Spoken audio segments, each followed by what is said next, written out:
Vajiraman Ravi has been still there even during my mains preparation, during both my attempts 2023-24. I started my preparation in 2018 here as a foundation batch student, and finally I'm again back here 6 years later. The life has come full circle finally.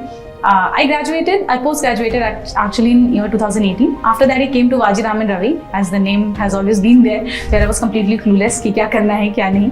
And that year I think ये join किया test series मैंने, and we had those regular feedback sessions. GS we had GS. I was enrolled for the GS thing. I had that regular feedback session after every copy that was checked. We had those mentoring sessions going on. So उससे पता चलता था what is wrong, where I should add on, what is the changes I need to make, etc. So it went like that, and I really scored good in GS. Last year also it was 435 marks in GS 1, 2, 3, 4. Hello, मेरा नाम शगुन अग्रवाल है। मैंने UPSC CAPF exam 2024 में first rank secure की है। ये मेरा first attempt था। मैं भरतपुर राजस्थान से बिलोंग करता हूँ। मेरी स्कूलिंग सैनिक स्कूल चित्तौड़गढ़ से हुई है। उसके बाद मैंने अपनी ग्रेजुएशन बीए प्रोग्राम में महाराजा सूरजमल ब्रज यूनिवर्सिटी से की है।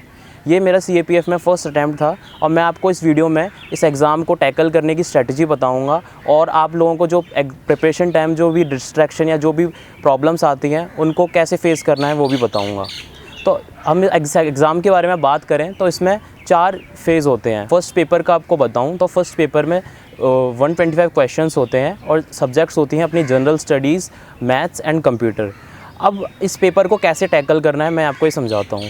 फ़र्स्ट ऑफ़ ऑल आप एक सब्जेक्ट को चेक करिए कि सब्जेक्ट वाइज वेटेज कितना है, कि अगर आपको इस पेपर में मार्क्स स्कोर करने हैं तो आपको फर्स्ट उन सब्जेक्ट्स को कवर करना चाहिए जिनके मार्क्स स्कोरिंग बहुत अच्छी है और जो इजीली स्कोर हो सकते हैं। जैसे कि अब मैं आपको सब्जेक्ट वाइज सब्जेक्ट बताता हूँ। जैसे मैथ्स में जब ये एक पेपर है 125 क्वेश्चंस का, तो इसमें मैथ्स का वेटेज होता है लगभग 15 से 20 क्वेश्चंस।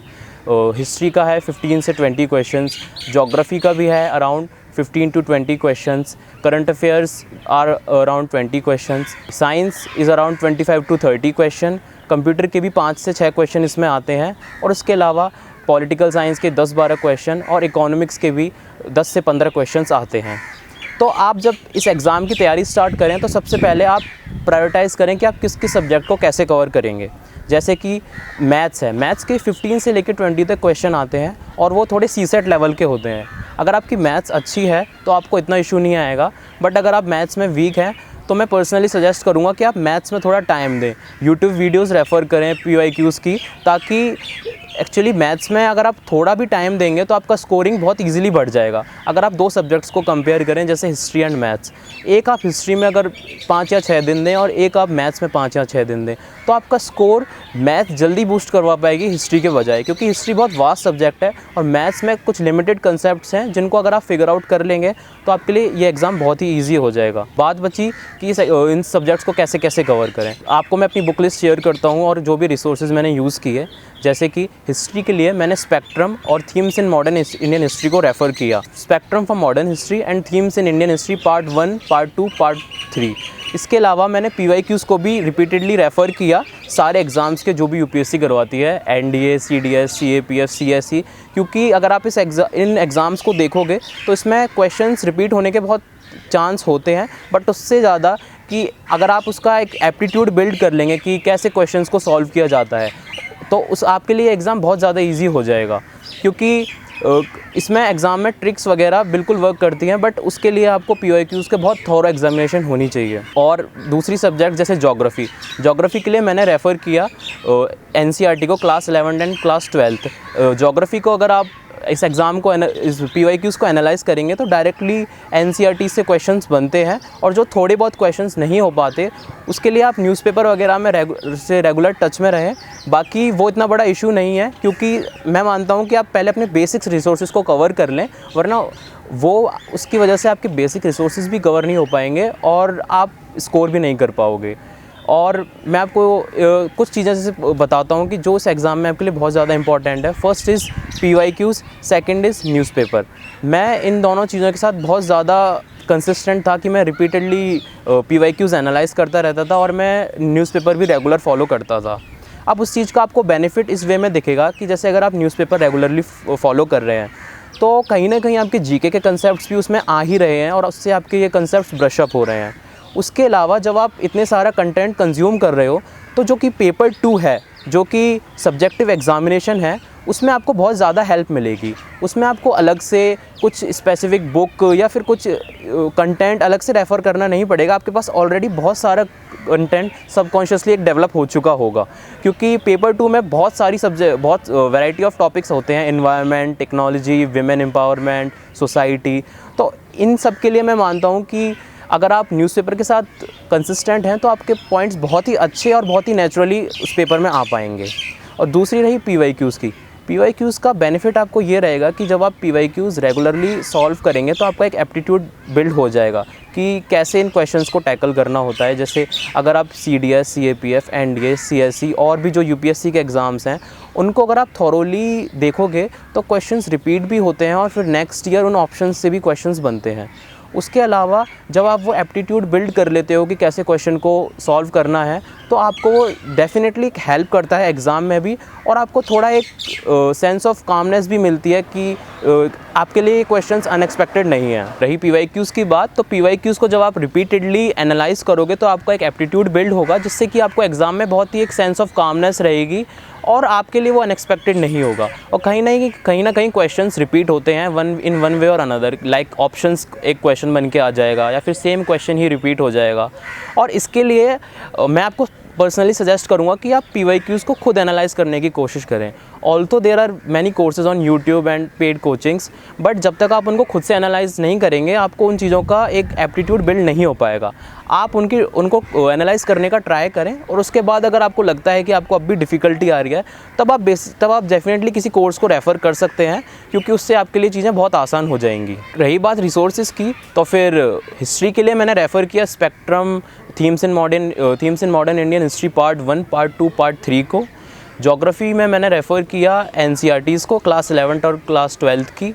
पॉलिटिकल साइंस के लिए ऑल्सो मैनी एस्पिरेंट्स लक्ष्मीकांत को रेफ़र करते हैं, बट मैं जब उस साल मैं पेपर्स को एनालाइज़ कर रहा था तो डायरेक्टली क्वेश्चन कॉन्स्टिट्यूशन से बहुत आ रहे थे। और अगर आप कॉन्स्टिट्यूशन का डॉक्यूमेंट देखोगे तो वो अराउंड 400 पेजेस का है, जो कि अगर आप फुल डेडिकेटेडली टाइम देके करोगे तो शायद आपको 8 से 10 दिन लगे। तो मैं ज़्यादातर अपनी पढ़ाई ऑनलाइन करता हूँ, तो मैंने पूरा कॉन्स्टिट्यूशन एक बार पढ़ लिया था, क्योंकि उस ईयर क्वेश्चन में बहुत ज़्यादा आर्टिकल्स या फिर सोर्सेज ऑफ कॉन्स्टिट्यूशन के अराउंड बहुत क्वेश्चन आ रहे थे, और उसका मेरे को बेनिफिट भी हुआ। बट अगर आपको ये एक्सरसाइज टफ लग रही है तो आप जो कन्वेंशनल रिसोर्सेज हैं, जैसे कि लक्ष्मीकांत है, इन सब को फॉलो करें, वरना अननेसेसरली आप किसी और की स्ट्रेटजी फॉलो करने के चक्कर में आप अपने जो एक पाथ है वो ख़राब कर लेंगे। और दूसरी सब्जेक्ट्स जैसे कि इकोनॉमिक्स के लिए मैंने पीयूष गंभीर सर की वीडियोस को रेफ़र किया था, कि जो कि विजन IAS में टीचर हैं। और ऑल्सो आप मुरनल सर या फिर विवेक सिंह सर की बुक्स वगैरह को रेफ़र कर सकते हैं, वो भी काफ़ी अच्छे हैं।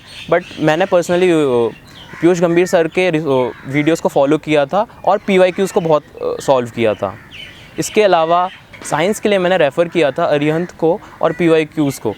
एक अरिहंत की बुक आती है साइंस के लिए, उसको आप रेफ़र कर सकते हैं। उसमें NCERT से बेसिकली नोट्स बनाए हुए हैं, और जो PYQs हैं उससे भी आपको बहुत हेल्प मिलेगी, क्योंकि साइंस में भी क्वेश्चंस बहुत रिपीट होते हैं। रही बात कंप्यूटर की, तो कंप्यूटर में 5 या 6 क्वेश्चंस आते हैं। उसके लिए मैंने ऐसे कोई रिसोर्स फॉलो नहीं किया था। मैंने स्कूलिंग टाइम कंप्यूटर पढ़ी थी, तो उसका मेरे को थोड़ा बेनिफिट हुआ था। अगर आप चाहते हैं तो शायद यूट्यूब पे इसके रिगार्डिंग वीडियोज़ वगैरह है, कोई 1 शॉट वीडियो, उसको आप रेफ़र कर सकते हैं, बट अननेसेसरी आप इधर भी टाइम ना दें। रही बात करंट अफेयर्स की, तो करंट अफेयर्स के रिगार्डिंग बहुत क्वेश्चन आते हैं सोर्सेज़ को फॉलो करने के लिए। तो मैं आपको बताता हूँ मैंने पर्सनली क्या फ़ॉलो किया, कि मैं न्यूज़पेपर के साथ बहुत थॉरो था। मैंने न्यूज़पेपर रेगुलरली फॉलो किया था, हिंदू को, और मैं उसके थोड़े नोट्स भी बना लेता था कीवर्ड टाइप में। थोड़ा ये टाइम कंज्यूमिंग प्रोसेस होता है, बट अगर आप इसके साथ रेगुलर रहेंगे तो आप बहुत जल्दी समझ जाएंगे कि आपको क्या नोट्स बनाने हैं, क्या लिखना है, क्या नहीं।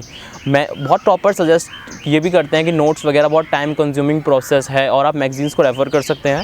बट आप इसमें देखिए कि आपको पर्सनली क्या बेटर लग रहा है। जैसे मेरे को न्यूज़पेपर पढ़ के खुद के नोट्स बनाना बहुत सही लगा था, क्योंकि उससे मेरे को पेपर 2 में भी बहुत बेनिफिट हुआ था। मेरे पास बहुत कंटेंट, जब मैं पेपर 2 की प्रैक्टिस करने लगा था तो मेरे पास कंटेंट बहुत इजीली अवेलेबल हो गया था, क्योंकि सबकॉन्शियसली वो बहुत सारा डेटा और बहुत सारे पॉइंट्स मेरे पास थे। और पेपर 1 में भी यही था कि आप ये कह नहीं सकते कि कहाँ से ये क्वेश्चन आएगा, कि एक प्रॉपर रिसोर्स नहीं होता कि यूपीएससी यहीं से क्वेश्चन पिक करके डालेगा। तो उसमें आप मेरे अकॉर्डिंग न्यूज़पेपर को भी रेफ़र कर सकते हैं। और अगर आपको लगता है कि monthly magazines work better for you, तो आप मंथली मैगजीन्स को भी, कोई भी एक मैगजीन उसको रेगुलरली फॉलो करें। सारी बात यह है कि आपको कोशिश करनी है कि आपका टाइम कम से कम वेस्ट हो अननेसेसरी रिसोर्सेज को फॉलो करने में, क्योंकि ज़्यादातर इन एग्ज़ाम्स में दिक्कत यह है कि आज के टाइम पे रिसोर्सेज बहुत ज़्यादा हैं, तो बंदे कंफ्यूज हो जाते हैं कि किस रिसोर्स को रेफ़र करें अपन इसमें अपने सब्जेक्ट्स के लिए। तो मेरे हिसाब से आपको अपने रिसोर्सेज बहुत लिमिटेड रखने हैं और उनको ही बार बार रिवाइज़ करना है। और मैं फिर आपको वापस बोलूँगा कि आप PYQs और PYQs को बहुत ज़्यादा रेफ़र करें, क्योंकि PYQs आपको बहुत बेनिफिट देंगे। अगर अब मैं पेपर 2 की बात करूं तो ये 200 मार्क्स का पेपर है। इसमें होता है ऐसे writing, argument writing, report writing, precis, comprehension और इंग्लिश ग्रामर। तो ये पेपर बेसिकली ये टेस्ट है आपकी इंग्लिश राइटिंग स्किल्स का और लिटिल बिट ऑफ जीके का। मोस्टली इसमें आपको बहुत लिमिटेड कंटेंट लिखना होता है कि लाइक अगर एसेज हैं तो आपको 6 एसेज आएंगे, जिसमें से आपको 4 एसेज लिखने होते हैं 3 पेजेस में।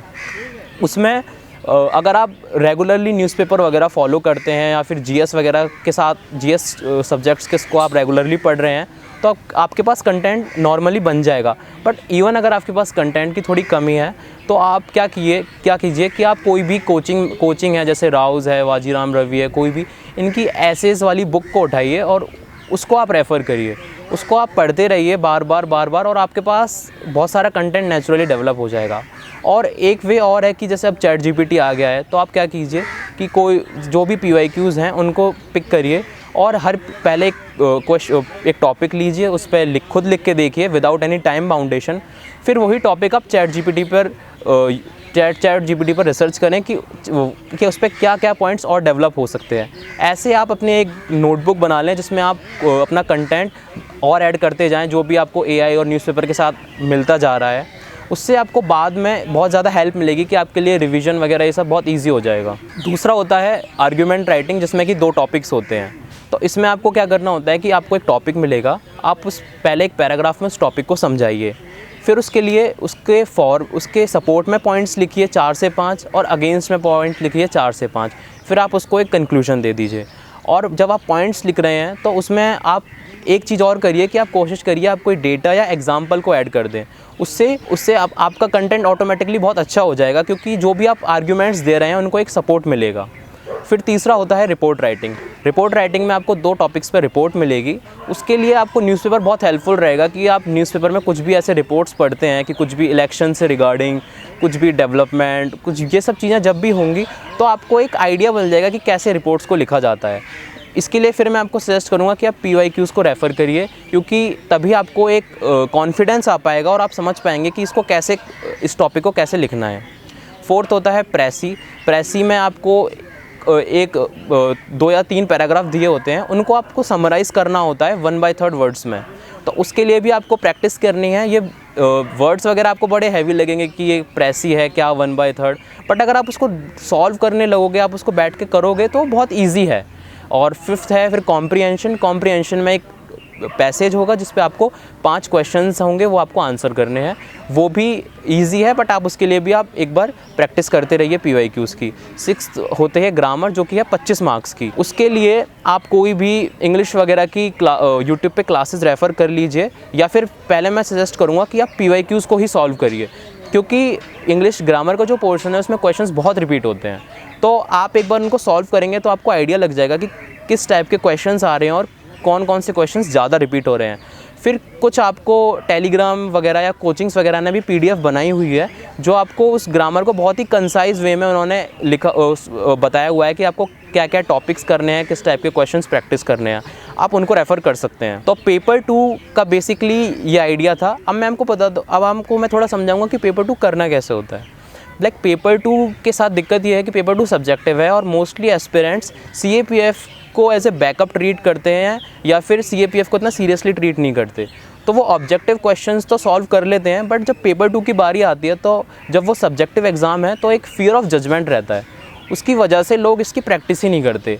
एग्ज़ाम पास आते जाता है, बट बच्चे ज़्यादा इसको अवॉइड करते हैं कि ना ही लिखना पड़े, बट वो बहुत ही गलत अप्रोच है। पेपर 2 इतना टफ नहीं है। पेपर 2 बेसिकली आपको उसके लिए थोड़ी प्रैक्टिस करनी है। आपके पास अगर थोड़ा आप न्यूज़पेपर्स से कंसिस्टेंट हैं, आपके जीएस वगैरह उस पर आपने थोड़ी पढ़ाई की हुई है, तो अगर आप पेपर 2 की बस प्रैक्टिस कर लें तो आप उसमें बहुत अच्छा स्कोर कर सकते हैं। जैसे कि पहला है कि आप PYQ से स्टार्ट कीजिए। आप ये मत सोचिए कि आपको एक बार में पूरा पेपर करना है और बिल्कुल टाइम बाउंड में करना है। आप एक एसेस वगैरह इन टॉपिक से स्टार्ट कीजिए, एक टॉपिक पिक करिए, कोई टाइमिंग मत लगाइए और कोई पेजेस वगैरह या कंटेंट का बाउंडेशन मत रखिए कि इतना ही लिखना है। आप बस ओपन माइंडेडली उसको लिखें।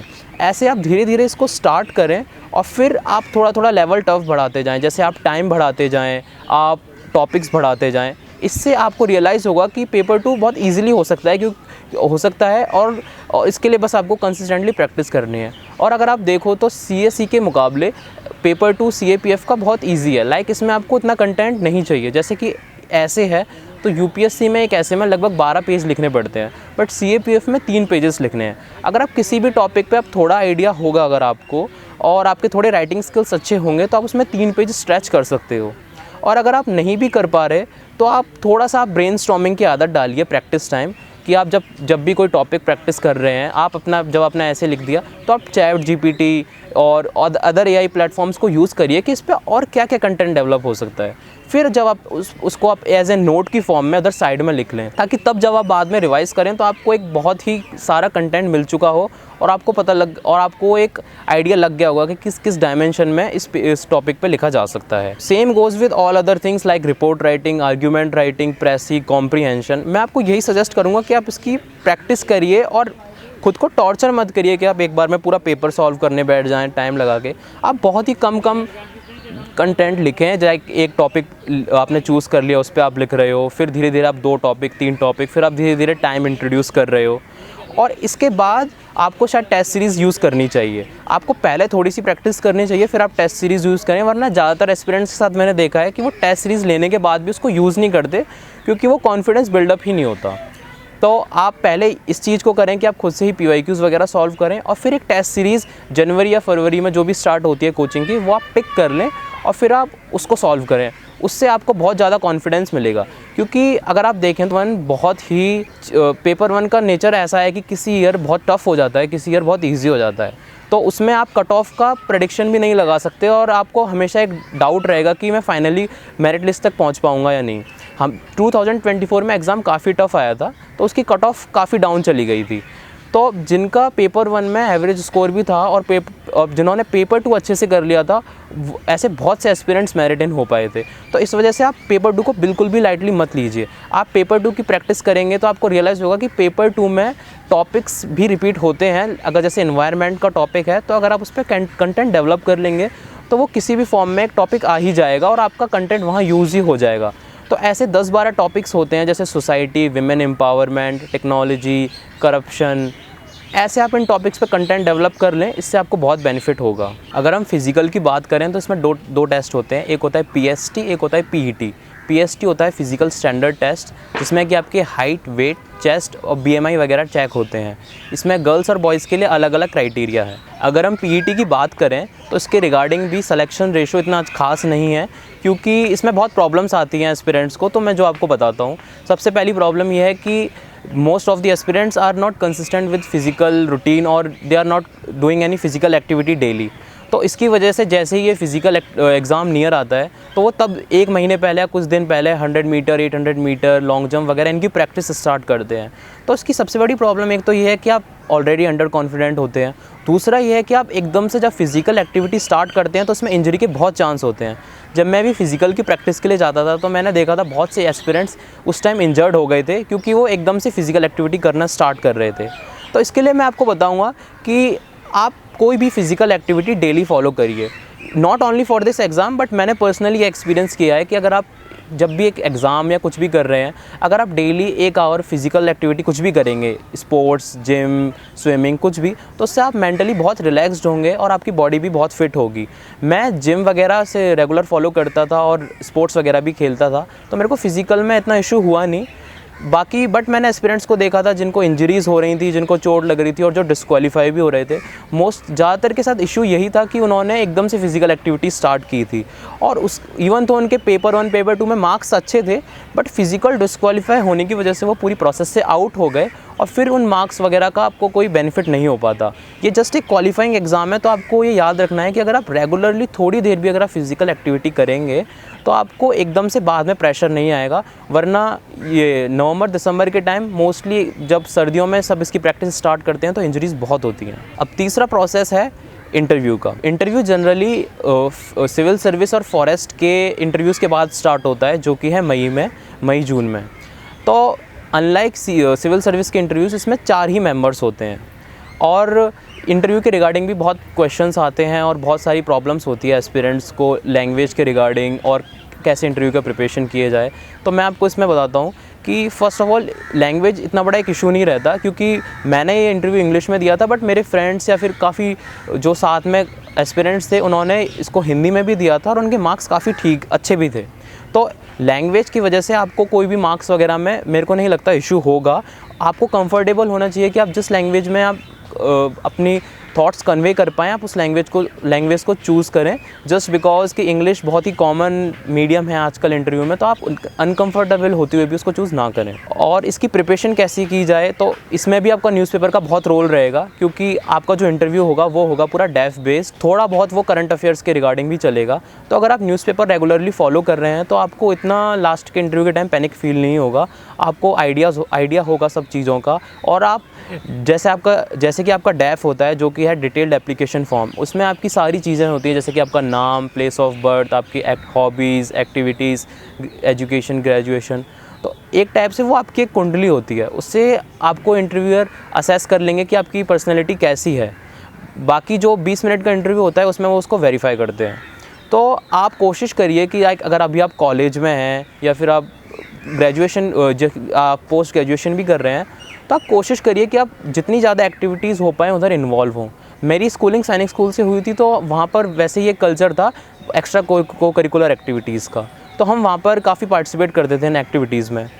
उसके बाद भी हमको मुझे जहाँ चांस मिलता था मैं कोशिश करता था नई चीज़ सीखने की, नई चीज़ करने की।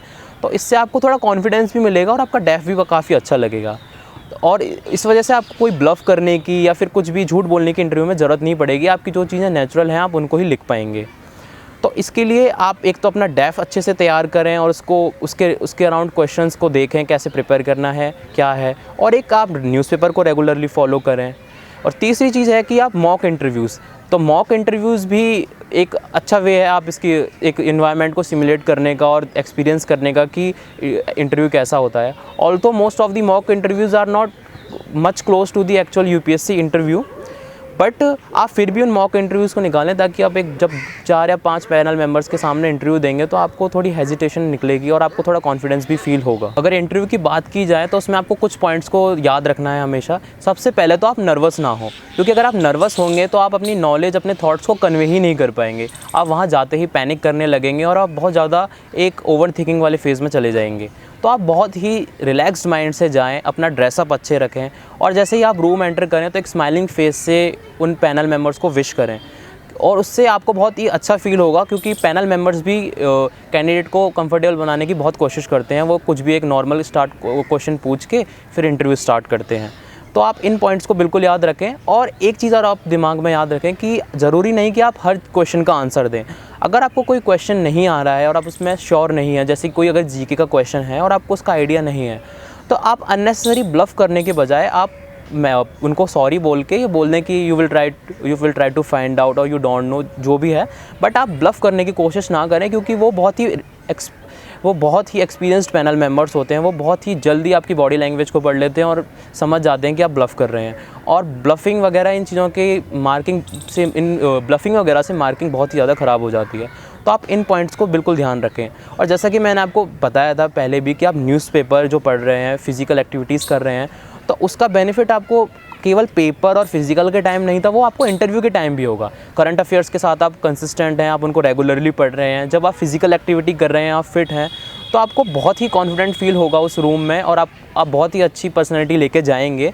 क्योंकि जब आप एक यूनिफॉर्म फोर्स ज्वाइन करने वाले हो तो ये बिल्कुल भी एक अच्छा इंप्रेशन क्रिएट नहीं करेगा कि आप ओबेस हो या बिल्कुल स्किनी हो। आप उस पर काम करें। ये 1 साल की प्रोसेस है तो उस ड्यूरिंग आप कोशिश करें कि आप कुछ हैबिट्स इनकलकेट कर लें अपने रूटीन में, जो कि स्पेशली मैंने न्यूज़पेपर और फिज़िकल फिटनेस को बहुत ज़्यादा एम्फेसिस दिया था।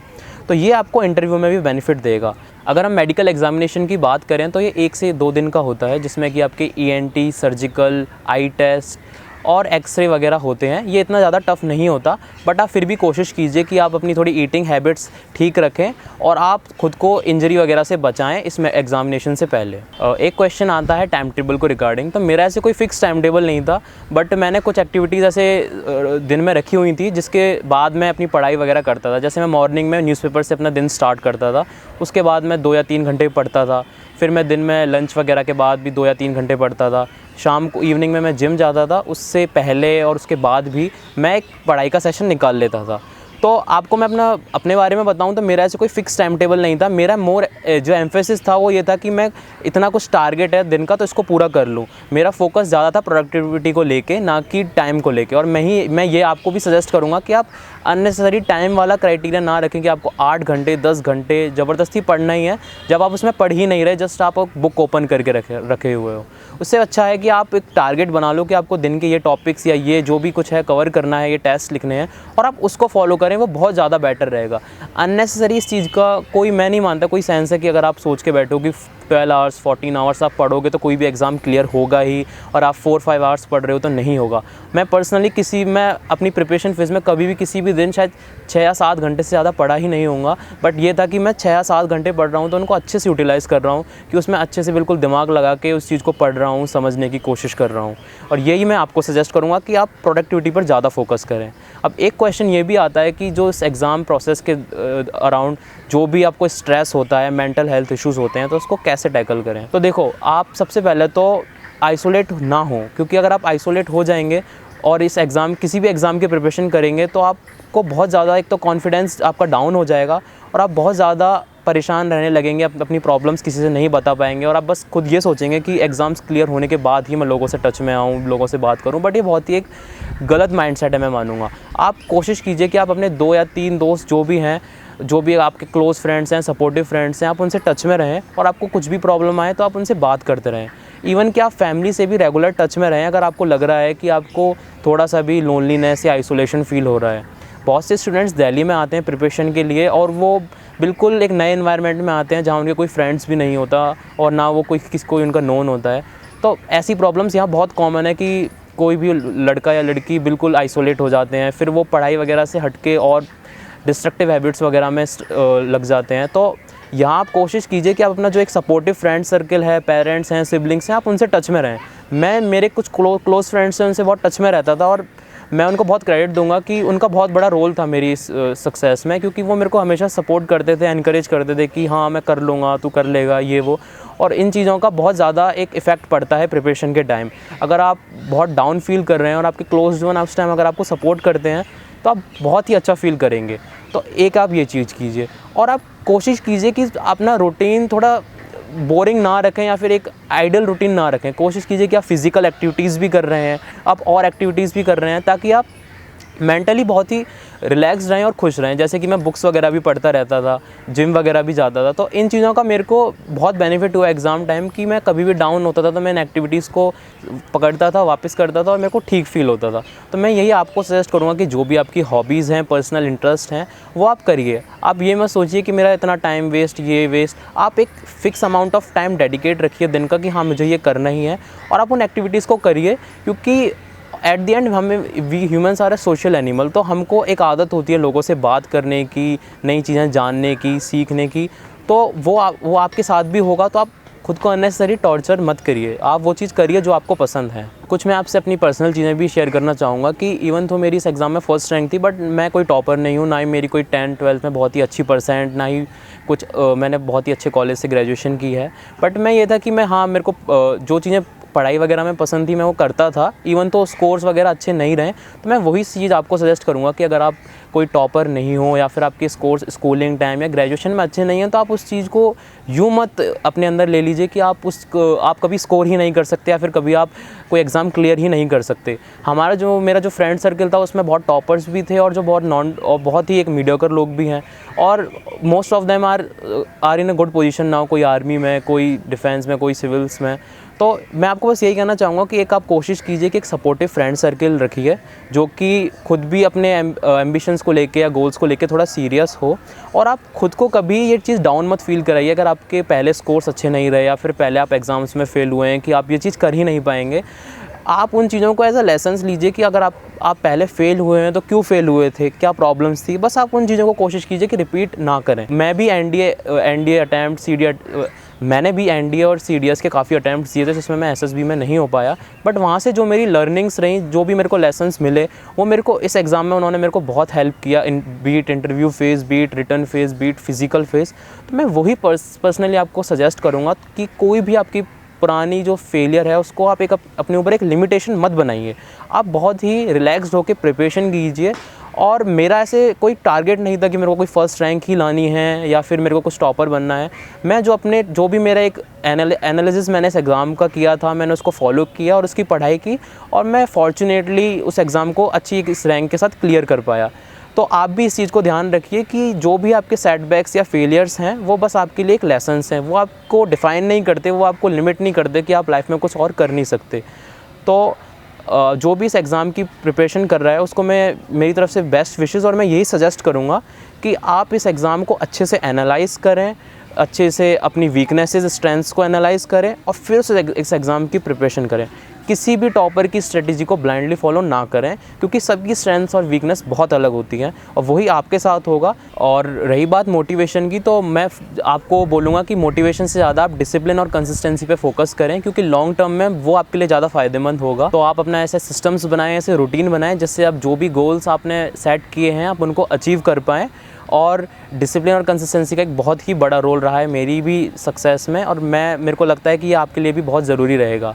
और मैं इस प्लेटफॉर्म दिल्ली नॉलेज ट्रैक का बहुत ही थैंकफुल हूँ जिन्होंने मेरे को ये अपॉर्चुनिटी दी अपनी स्ट्रैटेजी शेयर करने के लिए, ताकि मैं आपको बता पाऊँ कि इस एग्ज़ाम में मेरी क्या लर्निंग्स रही हैं और आपके लिए क्या हेल्प कर पाए। Thank you.